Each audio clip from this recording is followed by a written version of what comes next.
মানবতার ফেরিওয়ালার মুখোশের আড়ালে ভয়াবহ সব অপকর্মে লিপ্ত ছিলেন মিল্টন সমাদ্দার। দ্বিতীয় দফা জিজ্ঞাসাবাদে প্রতারণা ও অপকর্মের লোমহর্ষক সব তথ্য পাচ্ছে ডিবি পুলিশ।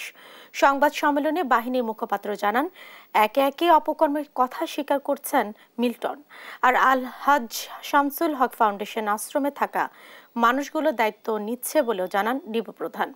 সাদাত নিশাদের রিপোর্ট, জানাচ্ছেন মাহমুদ হাসান। প্রতারণা ও অনিয়মের সব ধাপ অতিক্রম করেছেন child and old age care ফাউন্ডেশনের চেয়ারম্যান মিল্টন সমাদ্দার। পথে রাস্তাঘাটে পড়ে থাকা গরিব ও অসহায় মানুষকে তুলে এনে আশ্রয় দেওয়া হতো এখানে। আর এর নাম করে মানুষের আবেগকে কাজে লাগিয়ে হাতিয়ে নিয়েছেন কোটি কোটি টাকা। এছাড়া মৃতদের অঙ্গপ্রত্যঙ্গও বিক্রি করতেন মিল্টন সমাদ্দার।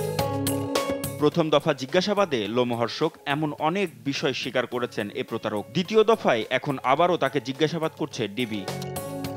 সোমবার দুপুরে ব্রিফিংয়ে ডিবির মুখপাত্র জানান, মিল্টন সমাদ্দারকে জিজ্ঞাসাবাদে আরও ভয়াবহ তথ্য বেরিয়ে আসছে।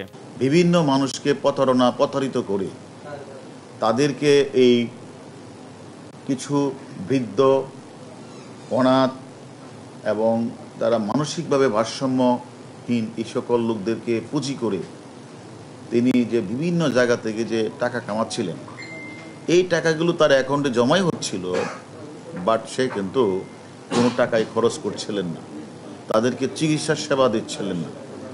এবং সে কারণে তা আরও অনেক তথ্য আমরা পেয়েছি, ভয়াবহ তথ্য, লোমহর্ষক ঘটনা, যেগুলো আমরা পরে বলবো, তদন্ত চলছে।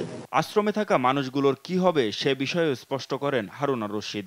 ওল্ড অ্যান্ড চাইল্ড কেয়ারে আশ্রমে আমরা মনে করি তাদের যেন খাওয়া দাওয়া থাকা ডাক্তারি সেবার কোনো সমস্যা না হয়, সে কারণে আমি মনে করি আল হাজ ফাউন্ডেশনের কর্ণধার ইনি একজন আসল মানবতার ফেরিওয়ালা, তিনি এগিয়ে আসছেন এবং উনি বলেছেন আমাদেরকে যতদিন লাগে ততদিন উনি খাওয়াবেন এবং তাদের চিকিৎসার সার্বিক ব্যবস্থা উনি করবেন। প্রতারণার অভিযোগে রোববার ডিবি কার্যালয়ে ডেকে জিজ্ঞাসাবাদ করা হয় মিল্টন সমাদ্দারের স্ত্রী মিঠু হাওলাদারকে। মাহমুদ হাসান, দেশ টিভি, ঢাকা।